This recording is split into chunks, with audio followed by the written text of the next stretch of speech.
नमो हरिहंताणं नमो सिद्धाणं नमो आर्याणं नमो वज्राणं नमो लोये त्रिकालभक्ति सर्वसापं मंगलम भगवान वीरो मंगलम गौतमो गयो मंगलम कुंद कुंदारियो जैन धर्मोस्तु मंगलम सर्वमंगल्य मांगल्यम सर्वकल्याणकारकम प्रधानम सर्वधर्माणम जैनम जयतु शासनम ओंकार बिंदु संयुक्तम नित्यम ध्यायन्ति योगिनम कामदम मोक्षदम चैव ओंकाराय नमो नमः नमः समय साराय स्वानुभूत्य चकासते चित स्वभावाय भावाय सर्व भावांतरछिदे अज्ञानतिमिरान्धानां ज्ञानाजन शलाकया चक्षुरुन्मिलितं येन तस्मै श्री गुरुवे नमः आत्मा ज्ञानम स्वयं ज्ञानम ज्ञानाद अन्यत करोति किम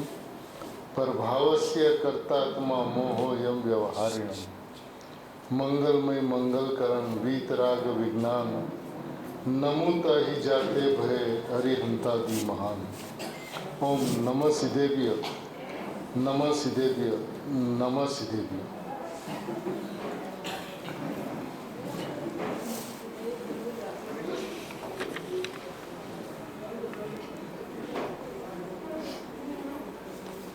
વર્તમાનમાં મહાવીર પરમાત્માના શાસનમાં કુંદકુંદ આચાર્ય ભગવાનની આજ્ઞામાં પૂજ્ય ગુરુદેવ શ્રીનો ઉદય તે ખરેખર મહાવિદેથી સીધા સિમંદર પ્રભુના સંદેશા છે।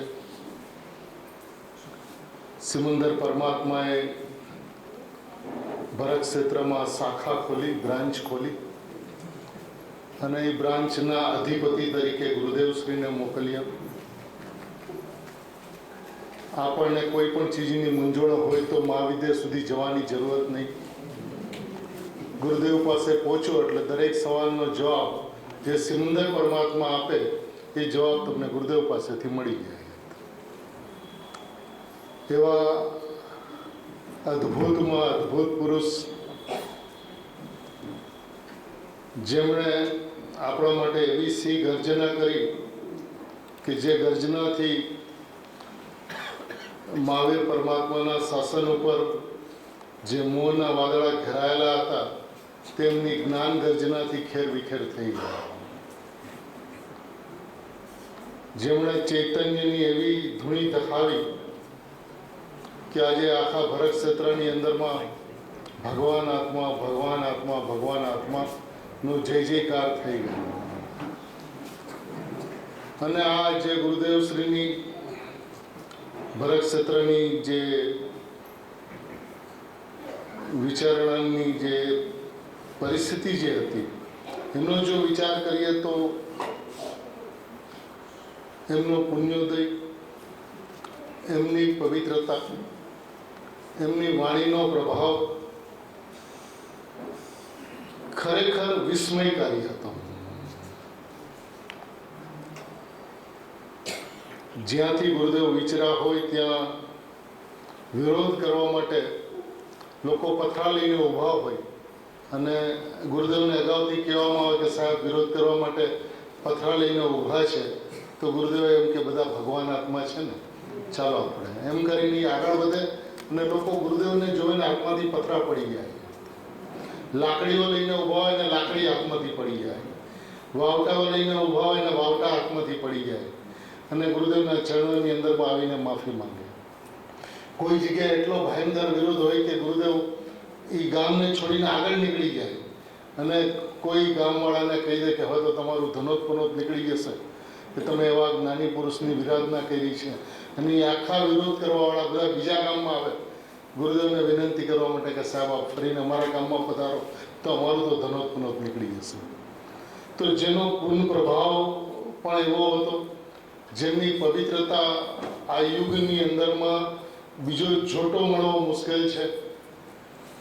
જ્ઞાનીઓ આ કાળમાં 2500 વર્ષની અંદરમાં ઘણા થયા અને 18,500 વર્ષની અંદરમાં ઘણા થશે, પણ જેને ગુરુ તત્વ કહેવાય, જેના નિમિત્તે બીજા જ્ઞાનીઓના નિમિત્તે પણ બીજા જીવ જ્ઞાની થઈ શકે, પણ આ તો આખો શાસન ચલાવી લે પોતાના એકલા હાથે, જેમની વાણીના પ્રભાવથી જૈન શાસનના એક એક મર્મ ખુલ્લા થઈ જાય.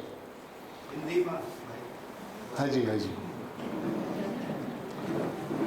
मैंने जिस पुरुष की वाणी से जैन दर्शन के एक एक रहस्य खुल जाए, कुछ बाकी न रह जाए.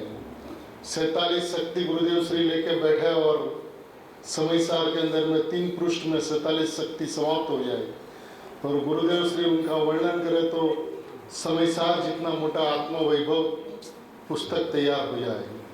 ये कौन सी शक्ति थी उसके पास में? उसके पास में चैतन्य के अंदर में जाकर उसके कोने कोने का अनुभव करने की जो शक्ति थी. भावी का तीर्थंकर का द्रव्य भरत क्षेत्र में आया था, उसकी ये ताकत थी जिन्होंने भरत क्षेत्र के अंदर में महावीर परमात्मा का मार्ग पुनः धोरी मार्ग पे प्रवाहित किया. सही में गुरुदेव श्री के आने से जैन शासन की जय जयकार तो हुई हो हुई, लेकिन अपना सबका परम सौभाग्य यह रहा कि गुरुदेव का प्रत्येक सानिध्य मिला, और जिनको सानिध्य नहीं भी मिला उसको भी गुरुदेव का सानिध्य मिलता रहेगा गुरुदेव श्री की ओम ध्वनि के माध्यम से. ये सुनते हुए किसी को यह नहीं लगेगा कि हम सीढ़ी प्रवचन सुन रहे हैं. तो प्रवचन सुनते ऐसा ही लगता है कि गुरुदेव सामने विराजमान है और हम गुरुदेव की वाणी सुन रहे हैं.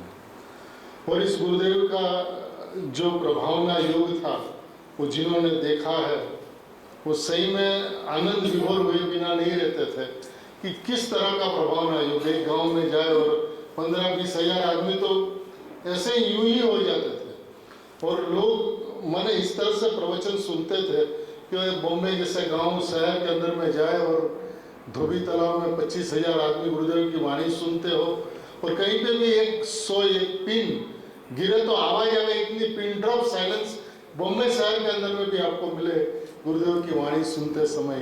ये तीर्थंकर पुरुष थे, ये युग पुरुष थे, ये अध्यात्म क्रांति के दृष्टा थे, अध्यात्म क्रांति के सृष्टा थे, जिन्होंने जैन धर्म का ध्वज महावीर परमात्मा के परमागम रूपी मंदिर के ऊपर में कुनकुन आचार्य देव ने जिसकी नींव डाली, उसके ऊपर जो ध्वजा जो गुरुदेव श्री ने फहराया वो पंचम काल के अंत तक 18,500 वर्ष तक यूं ही लहराता रहेगा और जैन दर्शन का जय घोष करता रहेगा.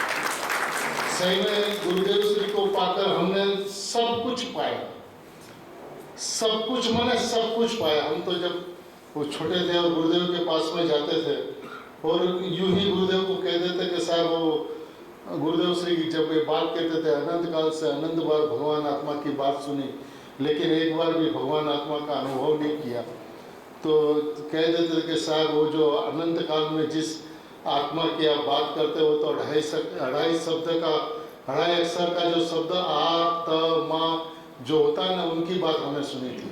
अब तो आपके पास में मैं आत्मा हूँ, इस दृष्टि से हम आप भगवान आत्मा की बात सुन रहे हैं. हम सभी का कर्तव्य ये बनता है कि मैं परमात्मा हूँ, मैं ज्ञायक हूँ, इस दृष्टि से गुरुदेव को सुने तो गुरुदेव समझ में आएंगे, गुरुदेव का हृदय समझ में आएगा, जैन दर्शन का हृदय समझ में आएगा, पंच परमेष्टि का हृदय समझ में आएगा कि किस तरह से पंच परमेष्टि सहजता से सरलता से आत्मा में विचरते हैं. क्योंकि ये मार्ग कठिन हो नहीं सकता, एक कठिन की कल्पना ही कठिनाई थी. आप देख लो दोनों बहनों का जीवन. आज गुरुदेव श्री का परिचय हुआ, साल में 3 महीना 2.5 महीना 4 महीना चातुर्मास में गुरुदेव को सुना और 2 साल के अंदर महात्मा की अनुभूति हो गई. कौन से शास्त्र थे उनके पास में? तो अनुभूति सरल है या कठिन है? समय से हाथ में 11वीं गाथा पहुंचते गुरुदेव को अनुभव हो गया, गुरुदेव की वाणी सुनी और एक प्रवचन में सोगानी जी को अनुभव हो गया. तो कौन कहता है कि आत्मा की अनुभूति कठिन है? हाँ, लेकिन यदि हम उसका हृदय नहीं समझे, उनका तात्पर्य नहीं समझे, प्रयोजन नहीं समझे, ये बात कहाँ से की जा रही है, उसका रहस्य नहीं समझे और सारी की सारी बात हमारे लिए है एक करके यदि हम हजम करना चाहे तो बेहजम ही होगा, हजम नहीं हो सकता है. लेकिन प्रयोजन को लक्ष्य में रखकर गुरुदेव की वाणी सुने, मूलभूत बात को. एक बार हमने दोनों बहनों से प्रश्न पूछा था कि मैंने दोनों बहन को हम मासीमा कहते, मासीबा कहते थे कि मोटा मासीबा नाना मासीबा. कि अब हमें स्वाध्याय करना किस तरह से करें। तो उन्होंने स्वाध्याय करने की पद्धति जो बताई कि मूलभूत शास्त्र लेवा, क्योंकि उस समय तो गुरुदेव का प्रवचन का रिकॉर्डिंग और अक्सर सब बार पड़ेगा किसी को पता ही नहीं था। तो उस जमाने की बात है जब मूल शास्त्र लेकर शास्त्र स्वाध्याय की पद्धति थी। और तो गुरुदेव के प्रवचन के अंदर में जो बात आती थी उस संदर्भ में वो दोनों बहनें यूँ क्या करते थे कि आज शास्त्र लेने बेसवानु, शास्त्र लेकर बैठने का, बैठ के एक पैराग्राफ पढ़ने का, और जब तक आचार्य भगवान का हृदय समझ में नहीं आवे तब तक दूसरा पैराग्राफ नहीं पढ़ने का। फिर वो एक पैराग्राफ का हार्द समझने में कितना ही समय लग जाए कोई आपत्ति नहीं, भले एक गाथा पूर्ण करते, छठी गाथा लेके आ बैठो, और जब तक छठी गाथा का हार समझ में नहीं आए सातवीं गाथा पे मत जाओ। फिर देखो आपको आत्मा मिलता है कि नहीं मिलता। कहाँ जाएगी कुदरत भी? कुदरत भी तो स्वभाव से बंधी हुई है। आप स्वभाव की मुख्यता से, स्वभाव के लक्ष्य से स्वाध्याय करोगे और भगवान आत्मा जवाब नहीं देगा, ऐसा हो नहीं सकता। तो ये दोनों बहनों का उपदेश और आदेश ऐसा रहता था। अभी अपन कल 11 नंबर के प्रश्न के अंतर्गत पूज्य बहन ने जो स्पष्टीकरण किया वो बात अधूरी, अपन वहीं से आगे चलाएंगे। प्रश्न संख्या है 122। कल एक बात चली थी सविकल्पता के बारे में। तो देखिए, एक मन के आश्रित परिणाम को भी विकल्प कहा जाता है, सविकल्प कहा जाता है। इसकी चर्चा तो यहाँ पर है ही नहीं। पहली बात मैंने जिसको अपन विकल्प देगा, विकल्प सहित नो प्राणी है, सविकल्प प्राणी मैंने मन के अवलंबन वाले जो विकल्प है उसकी चर्चा यहाँ पर है नहीं। बात एक खत्म। दूसरी बात है ज्ञान का स्वभाव सविकल्प है। सविकल्प माने मन का आश्रय वाला विकल्प नहीं। ज्ञान का स्वभाव सविकल्प है, उसका मतलब ज्ञान ज्ञान को भी जानता है और ज्ञान दर्शन को भी जानता है, चारित्र को भी जानता है, आनंद को भी जानता है, सुख को भी व्यक्त, माने ज्ञान के साथ में जो अनंत गुण जो है उनके परिणमन को जानने वाला ज्ञान है। तो उस ज्ञान को सविकल्प कहा जाता है। खुद को ज्ञान स्वभाव से निर्विकल्प, लेकिन अपने को भी जाने और दूसरे को भी जाने, दूसरे गुणों को भी जाने, उस अपेक्षा से वो सविकल्प। ये दूसरा प्रकार का सविकल्प। और तीसरा प्रकार का सविकल्प जो यहाँ पे चला, आत्मा की अनुभूति के पहले होने वाला सविकल्प स्वसंवेदन, वो तीसरा प्रकार का सविकल्प, जिस सविकल्प के अंदर में आत्मा की अनुभूति के पहले जैसा आत्मा है वैसा आत्मा भाव भाषण में आ जाता है। भाव भाषण में आ जाता है उसका मतलब यह है कि अनुभवी पुरुष अनुभव के पश्चात विकल्प में आवे और विकल्प में उसको आत्मा का जैसा ख्याल आता है ऐसा ख्याल आत्मार्थी को अनुभव के पहले विकल्पात्मक अवस्था के अंदर में आत्मा ऐसा भाषित हो जाता है। यही आत्मा, यह मैं ऐसा पक्का निर्णय हो जाता है। सोगानी जी ने दो बात कही कि मार्ग के क्रम के अंदर में एक यथार्थ निर्णय की बात की और दूसरी पक्का निर्णय की बात की। यथार्थ निर्णय ज्ञान में होता है और पक्का निर्णय श्रद्धा में होता है। यथार्थ निर्णय ज्ञान में होता है, उसका मतलब यह है कि द्रव्य पर्याय स्वरूप वस्तु जो है उसमें से द्रव्य सो मैं हूँ और पर्याय सो मैं नहीं हूँ। तो ज्ञान दोनों का हुआ द्रव्य पर्याय का, उसमें से एक मैं हूँ और एक नहीं हूँ, ऐसे अस्ति नास्ति पूर्वक यथार्थ निर्णय हुआ। और जहाँ सविकल्प दशा हुई अनुभव के पहले मैं यही हूँ ऐसा जब पक्का निर्णय जो हुआ वो श्रद्धा के अंदर में होता है।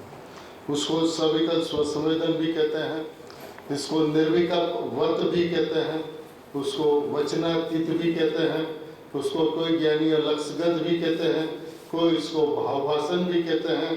तो एक शब्दों उनके अनेक है, लेकिन सभी का तात्पर्य यह है कि आत्मा की अनुभूति पहले ऐसी एक परिस्थिति आती है जिस परिस्थिति के अंदर में आत्मा ख्याल में आ जाता है। ये एक बात। दूसरी बात यह है कि यहाँ पे सभी जीव को टाइम लगे ऐसा नहीं। ये भूमिका आती है लेकिन वो रुकते नहीं है, सड़सड़ाहट अंदर चले जाते हैं। तो आज इस परिस्थिति आने के पश्चात 15 मिनट, आधा घंटा, घंटा तक स्वभाव के अंदर में पहुंच जाने वाले जीव भी बहुत होते हैं। अब किसी को 1 दिन लगे, किसी को 2 दिन लगे, किसी को 1 महीना लगे, किसी को 2 महीना लगे, वो अलग बात है। लेकिन सबको टाइम लगे ही ऐसा नहीं होता। और कहीं तो इतने निर्विकल्प स्वभाव की धुन में रहते हैं कि अनुभूति होने के पश्चात विकल्प में आने से तो इस परिस्थिति से तो पहले ही भाषित हो गया था ऐसा आत्मा।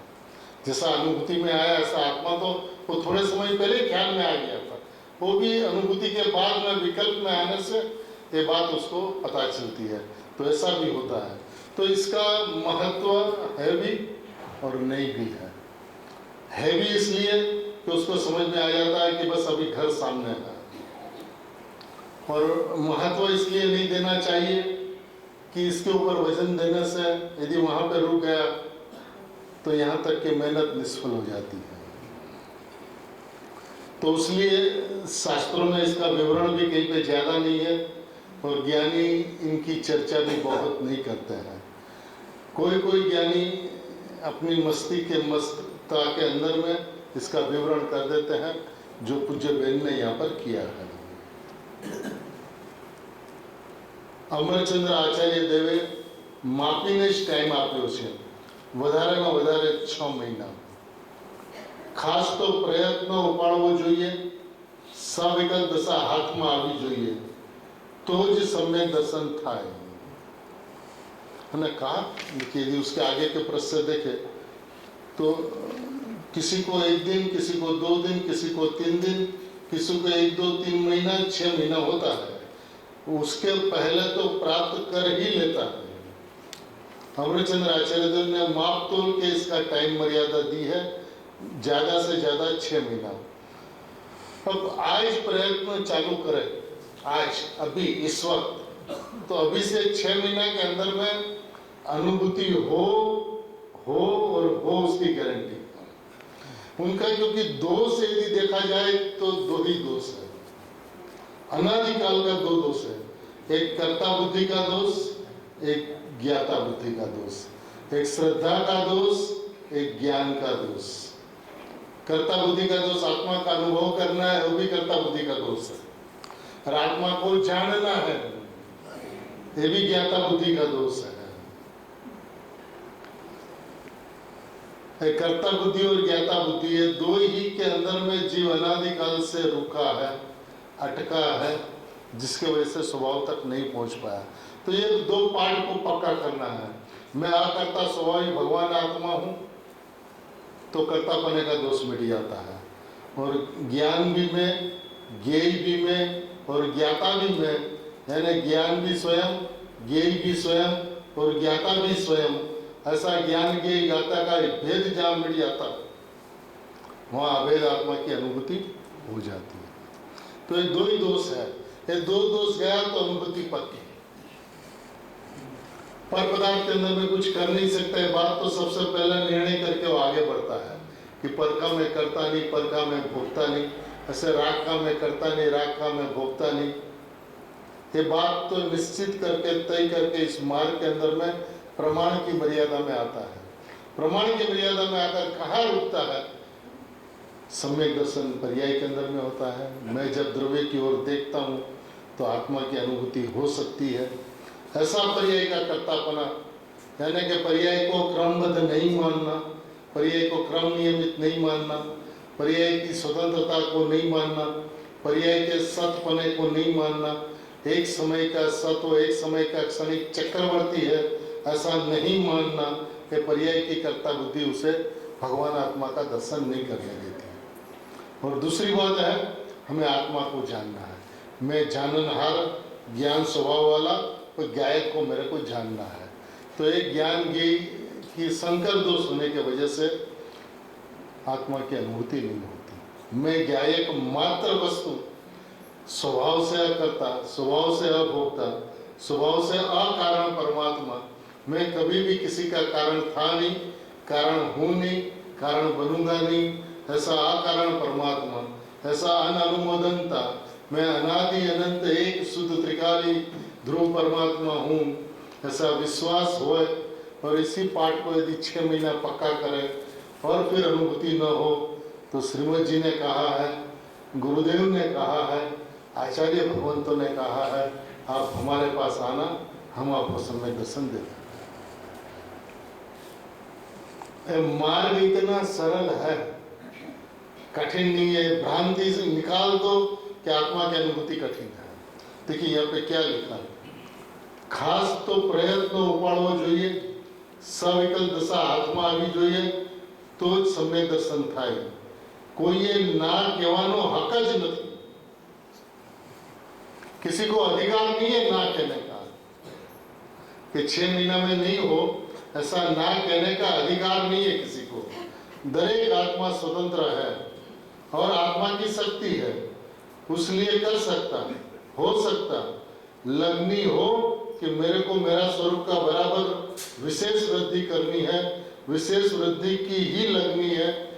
फिर खाते पीते, खाने का कोलिया गले उतारते हो, परंतु उसके ऊपर ध्यान न हो कि क्या खाने में आ रहा है, पेट भरा नहीं भरा उड़ जाए, ऐसी लगनी लग जाए और आत्मा न मिले,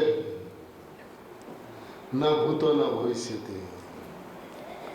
इतना निसंक जो होता है कि मैं परमात्मा और मुझे परमात्मा समझ में ना आवे, ऐसा हो नहीं सकता। देखिए क्या कहते बहन, यहाँ तक तो अपन कर लिया था, अभी आगे चलते हैं। 2.5 महीना तक क्या खाया क्या नहीं खाया कुछ भी खबर नहीं पड़ी। 2.5 महीना तक क्या खाया क्या नहीं खाया कुछ ही पता नहीं चला। पुरुषार्थ करते थे तब मुंजा तो करे छे, जब पुरुषार्थ करता है तब मूंझवण रहती है। क्यों मूंझवण क्यों रहेगी? उसका कारण है बाहर में कुछ अच्छा लगता नहीं और अंदर में आत्मा दिखा नहीं, तो मूंझवण तो होनी ही चाहिए, डरने की जरूरत नहीं है। लेकिन इस मूंझवण के समय धैर्य से, धीरज से, शांति से इस गूंज को उकेलने की कोशिश करें तो उकल जाती है। फिर से मूंझवण तो होती है और होनी भी चाहिए, नहीं होती है तो गलत है, क्योंकि बाहर में कुछ अच्छा लगता नहीं, अपनापन बाहर में कहीं होता नहीं, हर्ष आनंद बाहर में आता नहीं और अंदर में आत्मा देखा नहीं, तो मूंझवण वाली परिस्थिति तो आती है। पूज्य बेनश्री के शब्द है, तो मूंझवण वाली परिस्थिति तो आवे, પણ ત્યારે ધીરજથી એને ગૂંચ ઉકેલવી જોઈએ। કારણ કે ક્યાં જવું છે તો ખબર નથી। देखिए बेन भी वही बात कर रही है, परंतु लगनी છે એટલે लगनी लगाड़े છે। आत्मा की लगनी है, आत्मा की धुन है। अब आत्मा की लगनी आत्मी धुन है तो लगनी लगाते। सम्यक दृष्टि ने मार्ग तो मिल गया, उसलिए उनको पुरुषार्थ करना सहला हो गया, परंतु जोरदार करते हैं। अब जोरदार का मतलब क्या पढ़ो देखो, जैसे मोर है, मोर वो पृथ्वी के ऊपर से उड़े तो जोर से उड़ जाता है। जमीन के ऊपर से मोर यदि जमीन के ऊपर खड़ा हो और उसको उड़ना हो तो कंक्रीट जमीन है तो उसके ऊपर से तुरंत उड़ जाता है। लेकिन मूंग का ढेर हो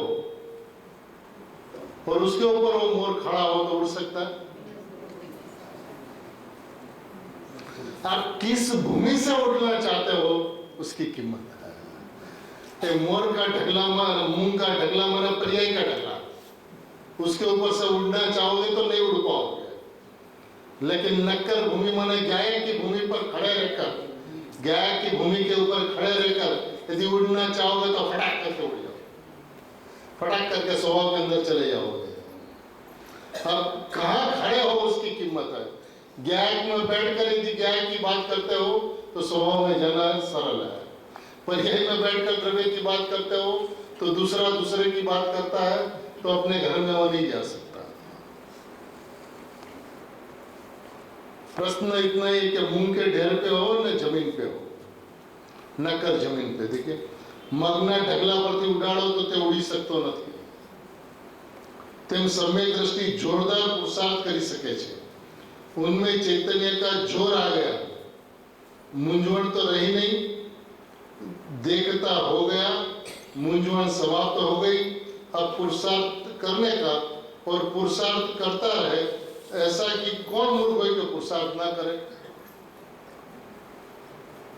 जिनके लिए रात दिन एक ही झंखना होती है, वो अपने को मिल गया, फिर वो पुरुषार्थ न करे, ऐसा कौन मूर्ख होता है। जिसने एक बार घर देख लिया, अभी वो घर देख लिया तो उसने अपना घर देख लिया, तभी वो बारंबार पुरुषार्थ न करे, ऐसा नहीं होता है। न करे હોય કે ન કરે, કરે કરે ને કરે જ। ઊંઘમાં પણ ઝબકી ઝબકીને જાગે કે મારો આત્મા, મારો आत्मा। ऊंघ के अंदर में, नींद के अंदर में भी फटाक करके जागृत हो जाए, मेरा आत्मा, मेरा आत्मा। एक बार गुरुदेव जी से प्रश्न पूछा किसी ने कि साहेब, आप जो आत्मा बतलाते हमें बहुत अच्छा लगता है और हम उसके लिए प्रयत्न भी करते हैं, लेकिन फिर भी आज तक हमको आत्मा नहीं मिला, उसका कारण क्या। तो गुरुदेव ने दो बात कही। पहली बात तो यह कही कि अपना स्वजन का मृत्यु हो जाए, परिवार वाला, और उसके विरह में आप रोते हो ना, माँ हो, बाप हो, भाई हो, पत्नी हो, उसका देह विलय हो जाए तो उसके विरह में आप रोते हो। बोला हाँ सब रोते हैं, रोना आता, बहुत रोना आता। तो क्या आत्मा के विरह में तू कभी रोया? तो मेरा आत्मा मेरे पास नहीं है। और आज पैसे की आपत्ति हो, पैसे की शॉर्टेज हो, कर्ज सर पे हो गया हो, तो रातों रात, कितनी रातों के रात नींद नहीं आती, लेकिन आत्मा के विरह में पूरा रात तू नहीं सोया, ऐसे एक भी रात गई है? मेरे पास मेरा आत्मा नहीं है, मेरे पास मेरा आत्मा नहीं है, ऐसा मेरा आत्मा का लगा। और फिर यदि आत्मा तुझे जवाब नहीं देता तो मेरे पास आना।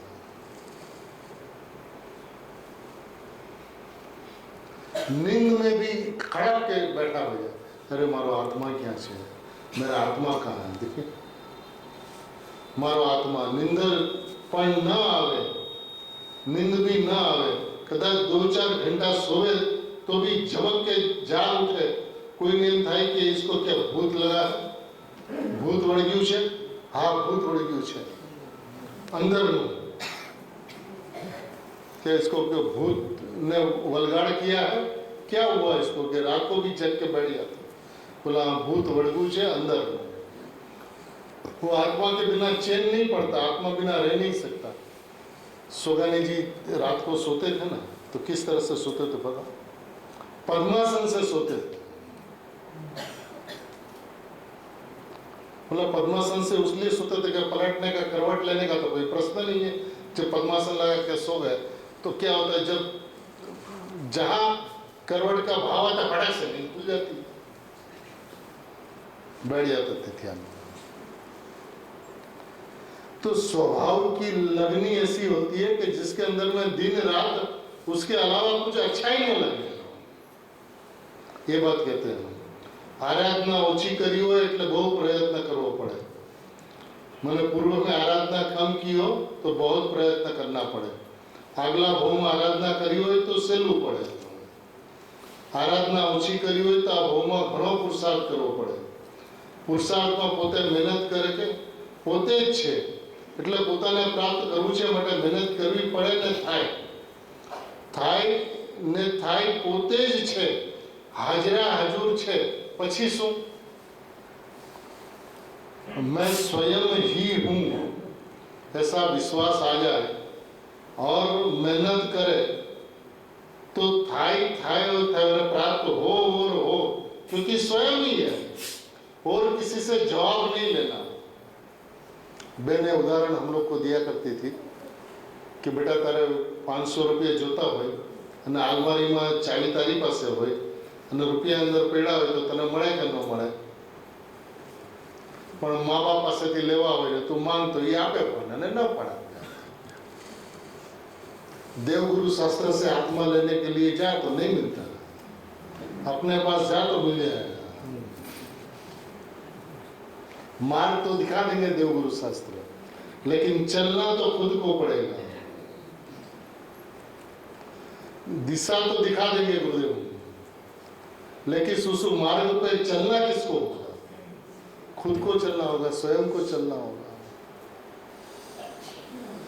और सही में देखा जाए तो अभी जो नियम सर का 72 नंबर का कलश में आज अपन ने जो पढ़ा, देखिए यहाँ पे जितने मुमुक्षु है सब अभ्यासी है।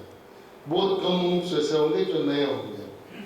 जो अभ्यासु है, वर्षों से गुरुदेव का जिन्हें परिचय है, गुरुदेव की वाणी सुनते हैं, उसको द्रव्य गुण पर्याय की व्यवस्था पता है कि नहीं पता है, 7 तत्वों की व्यवस्था पता कि नहीं पता, 6 द्रव्यों की व्यवस्था पता है कि नहीं पता है, शुद्धता अशुद्धता की व्यवस्था पता है कि नहीं पता, निश्चय नहीं, व्यवहार नहीं, प्रमाण नहीं की व्यवस्था पता है कि नहीं। अब क्या बाकी बताओ?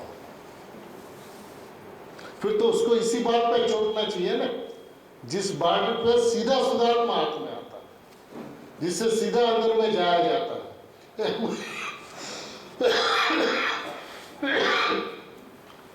लोग कहते हैं कि बहुत ऊंची बात है, मैं कहता हूं ये ऊंची बात नहीं है, परम सत्य बात है। और यही परम सत्य है। जब भी मानो, जिसके भी काल के पश्चात मानो, मानना तो आपको इसी को होगा। शुद्धता और अशुद्धता की अपेक्षा रखे बिना मैं परम शुद्ध तत्व हूं ऐसा विश्वास आए बिना मार्ग के अंदर में प्रवेश नहीं हो सकता। मार्ग की अद्भुतता, अलौकिकता अपन को अच्छी तरह से समझ में आती है। देखिए ज्ञानियों को, जिस ज्ञानियों को आत्मा की अनुभूति हुई, फटक से हुई, उसको टाइम नहीं लगा। यदि शिवभूति मुनि को अपना नाम भी याद नहीं रहता था और अंतर्मुहूर्त के अंदर में केवल ज्ञान हो गया, तो ये बात तो समझ में आती है कि एक स्वयं का विषय नहीं। एक बात, यदि अंजन चोर को निरंजन परमात्मा बनने में एक अंतर्मुहूर्त लगा, तो ये बात भी समझ में आती है कि बहुत शास्त्र पढ़ा हो तो जल्दी आत्मा की अनुभूति हो जाए, ऐसा नहीं। और अपन सबने तो बहुत शास्त्र पढ़े, गुरुदेव के प्रवचन काफी सुने, और फिर भी आत्मा समझ में नहीं आता।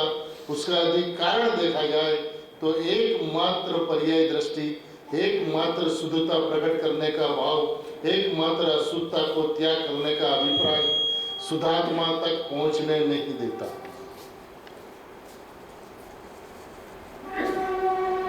देखिए, माटे इसलिए मेहनत करनी पड़े तो थाई और थाई स्वयं ही है, हाजरा हजूर है। फिर क्या, स्वयं हाजर ही है, आ रहे हो એવું પણ એકાંતે નથી કે પૂર્વે આરાધના કરી હોય તો સહેલું પડે એવું નથી। આત્માની લાયકાત એકદમ પ્રગટ થઈ જાય। अब लायकात कैसे प्रकट होती है? अभिप्राय से, मान्यता से, विश्वास से योग्यता परिपक्व हो जाती है। आपकी मान्यता सही हो, श्रद्धान सही हो, समझ सही हो और आत्मा की अनुभूति न हो, ऐसा हो नहीं सकता। तो टूंक समय में पर थी जाए। वर्तमान में पूरी तैयारी करनी चाहिए। अभी आपको पूरी जो तैयारी करनी है भगवान आत्मा के लिए, वो वर्तमान में करनी होगी। मैं परिपूर्ण परमात्मा हूँ ऐसा विश्वास वर्तमान में करना होगा। और ऐसा विश्वास करे और उसको पात्रता तैयार नहीं हो, ऐसा हो नहीं सकता। એની જે પાત્રતા વર્તમાનમાં હોવી જોઈએ થાય તો થઈ જાય। પાत्रता कहाँ से बनती है? जैसे सोगानी जी को पूछा कि प्रभु प्रथम की प्रथम पात्रता क्या है, तो कि मैं परमात्मा हूँ ऐसा निर्णय करो, प्रथम में प्रथम पात्रता। क्योंकि शुरुआत यहीं से होती है, अपने परिपूर्ण परमात्मा के विश्वास से ही मार्ग की शुरुआत होती है। तो इसके विश्वास के बिना कितना भी अभ्यास कर ले उससे काम बनने वाला नहीं है। मैं तो बहुत दफे कहता हूँ कि जो मैं 8 साल का था, गुरुदेव ने जो लिखाया था वो जीवन में कभी भूला नहीं। स्वयं ही छेल्लाમાં छेल्ली અને મોટામાં મોટી ફસાવાની જાળ છે। ये जीव को लगना चाहिए कि हम इतना शास्त्रों का अभ्यास किया, इतनी बात कड़कड़ाहट, कौन सा शास्त्र में, कौन सी गाथा में, कौन सी बात कहाँ क्या कही गई, सब कुछ मुंह जवान पे, लेकिन मैं परमात्मा हूँ ये बात यदि अंतरंग में जमती नहीं है तो शास्त्र का अभ्यास हुआ ही नहीं, वो हिस्ट्री ज्योग्राफी पढ़ा। महामुनिवरो पोते पोताना आत्मानो अनुभव करी, पुरुषार्थ करी, किंमत भरी, પોતાનું સ્વરૂપ મેળવી નાયક આત્માને હથેળીમાં નજરે દેખીને વાત કરી રહ્યા છે। મારું પોતાનું નિદાન નજરે જોઉં છું, નજરે દેખીને વાત કરું છું। પારકી વાત નથી, પરની વાત નથી, કોઈની વાત નથી, મારી પોતાની જ વાત છે।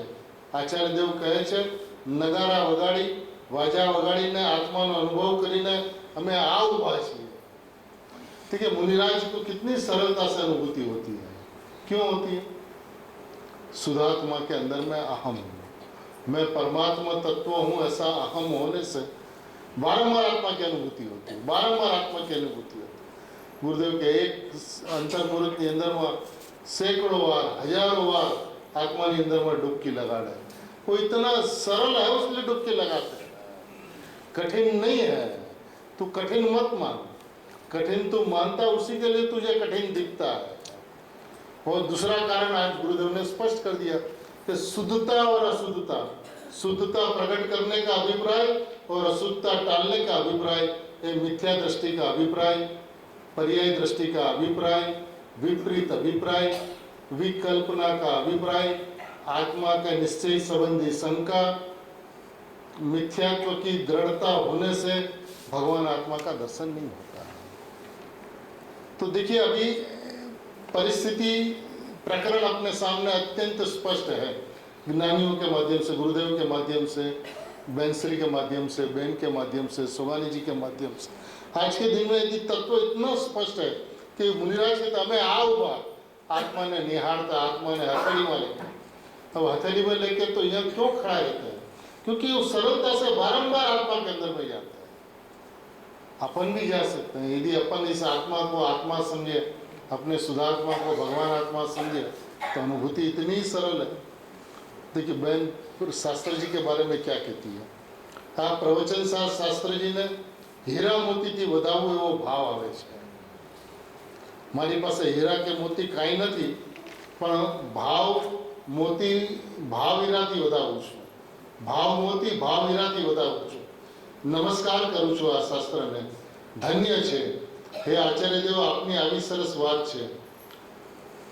अब देखिए फिर विधान बतलाते, क्या विधान है आत्मा के अंदर में जाने का?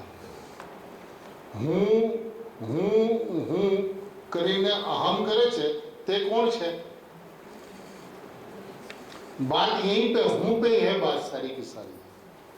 हूँ हूँ हूँ करीने अहम करे छे ते कौन छे? ए हूँ हूँ नो बहु किंमत छे। या तो मारे सम्यक दर्शन करવું છે ऐसा पर्याय में हूँ पना, या मैं परमात्मा हूँ ऐसा परमात्मा में हूँ पना। अब मैं परमात्मा हूँ, परमात्मा में हूँ पना और सम्यक दर्शन का कारण है, और सम्यक दर्शन करना है ऐसा पर्याय के अंदर में हूँ पना मिथ्या दर्शन का कारण है। इसलिए कहते हैं कि हूँ हूँ हूँ ये बहुत कीमत वाली वस्तु है। आचार्य देव जे हूँ कहे छे ए ज बहुत जोरदार छे। मारा आत्मा ने सकल त्रिकाળી ध्रुवत्व ने धरतु द्रव्य जानू छू। कहाँ पे हूँ पना करता? मारा आत्मा ने सकल त्रिकाળી, मेरे आत्मा को सकल त्रिकाળી ध्रुवत्व धारण करता द्रव्य ही जानता हूँ, द्रव्य ही जानू छू, द्रव्य को ही जानता हूँ, द्रव्य के अलावा किसी को नहीं जानता। वहां पे हूँ पना, वहां पे अहम, वहां पे मैं पना, वहां पे एकत्व। मारू द्रव्य त्रिकाળ ध्रुव है। જ્યારે પૂછો ત્યારે છું છું ને છું, तीनों काल हूँ हूँ और हूँ। आत्मा ने हूँ બંને एक જ છીએ। मैं अलादा और आत्मा अलादा ऐसा नहीं, दोनों एक ही है। ऐसा मेरा ધ્રુવ ધ્રુવ ને ધ્રુવ ધ્રુવત્વ ધરતું દ્રવ્ય તેને હું જાણું છું. किनको जानता हूँ? ध्रुवत्व को धारण करने वाला जो द्रव्य है उस द्रव्य को यानी अपने आप को जानता हूँ. पर्याय को नहीं जानता, पर्याय के भेदों को नहीं जानता, गुण भेदों को नहीं जानता. ध्रुवत्व को धारण करता हुआ जो द्रव्य उसी को मैं जानता हूँ. मैंने ध्रुव को ही जानता हूँ, यानी कि अपने को ही जानता हूँ. ये है स्वभाव के अंदर में प्रवेश करने का विधान. उसलिए कहा क्या कि हूँ बहुत कीमत वाली वस्तु है. ज्ञानी अल्प शब्दों के अंदर में आत्मा को हाथ में रख देते हैं. यदि अपन इस बात का मर्म समझे तो अनुभूति सरल है. द्रव्य में हूँ पना हुआ, माना मैं परमात्मा हूँ, मैं द्रव्य हूँ, मैं आत्मा हूँ, मैं ज्ञायक हूँ, मैं परम पारणामिक भाव हूँ, ऐसा हूँ पना जहाँ हुआ वो द्रव्य के अंदर में प्रवेश हो जाता है. वस्तु बहुत सुंदर है, अलौकिक है, मार्ग अद्भुत से अद्भुत है. गुरुदेव ने, ज्ञानियों ने हथेली में आत्मा रख के बताया.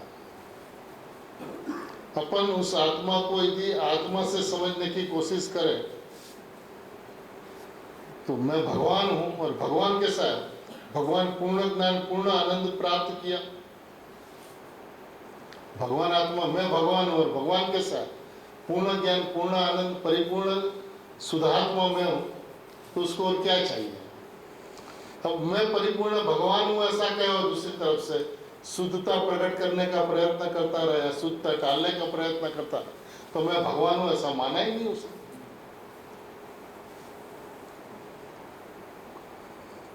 अनंत ज्ञानियों का एक मत होता है और एक अज्ञानी का अनंत मत होता है. आप गुरुदेव की बात सुनो, बेनश्री की बात सुनो, बहन की बात सुनो, सब एक भगवान आत्मा पे लेकर आते हैं. वे अपना कर्तव्य बनता है, अपना फर्ज बनता है कि जहाँ से बात कहने में आती है वहाँ से भगवान आत्मा को समझे. तो अनुभव अत्यंत सरल है. अनुभव के लिए मेहनत नहीं करनी पड़ती. अनुभव सहज में प्राप्त होने वाली व्यवस्था है. क्योंकि आबाल गोपाल सभी को सदाकाल भगवान आत्मा अनुभव में आ रहा है. अब स्वसंवेदन में नहीं आता. क्यों नहीं आता? क्योंकि मैं भगवान हूं ऐसा विश्वास नहीं करता, ऐसा श्रद्धा नहीं करता. उसलिए उसके ऊपर लक्ष्य नहीं जाता. और लक्ष्य नहीं जाने से वेदन में नहीं आता. और पर के ऊपर लक्ष्य जाके मैं रागी, मैं क्रोधी ऐसी भ्रांति होकर संसार में रुकता है. मार्ग सरल है, ध्रुवत्व धरता हुआ पदार्थ है. वो सभी ध्रुवत्व धरते हुए पदार्थ वाले आत्मा है. अपने आप को ध्रुव पदार्थ में हूँ ऐसा विश्वास करे, ऐसा ज्ञान करे, ऐसा श्रद्धान करे. और उस ज्ञान श्रद्धान करते हुए ज्ञानी के पुठे पुठे, गुरुदेव के पुठे पुठे चलते हुए, गुरुदेव श्री के पहले, गुरुदेव श्री के समोसरण में, गुरुदेव श्री के पहले सिद्ध दशा को प्राप्त करके सिद्ध पद में, सिद्ध दशा में गुरुदेव का और बेनश्री बहन का आह्वान करें, आगमन करें. ऐसी मंगल भावना के साथ